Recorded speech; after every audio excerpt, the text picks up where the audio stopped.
Volunteer వ్యవస్థని ఎలాగో పత్రం చేసేశారు, పంపించేశారు. ఆ వ్యవస్థ అనేది రూపుమాసిపోయింది. కనబడదు, అంతు లేదు, అడ్రస్ లేదు, అంతు చిక్కదు కూడా ఇంకెవరికి కూడా. వాలంటీర్ వ్యవస్థ మేబీ మరి జగన్ వచ్చిన తర్వాత కూడా వస్తుందో రాదో తెలియదు.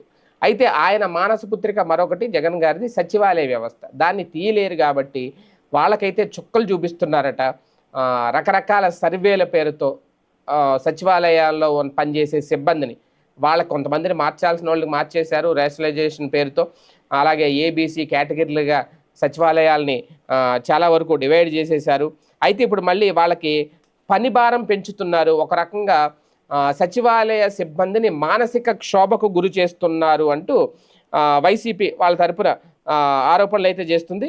పరిపాలనను అలాగే ప్రజలకు చేరువ చేసే లక్ష్యంతో వైసీపీ ప్రభుత్వం గతంలో అమలు చేసిన వ్యవస్థల్లో కూటమి ప్రభుత్వం ఇప్పుడు ఒక్కొక్క దాన్ని ఎత్తేస్తుంది. అందులో భాగంగానే ఎందుకంటే కరోనా వరదలు వంటి కష్టాల్లో సైతం విశేష సేవలు అందించి ప్రజల మన్ననలు పొందిన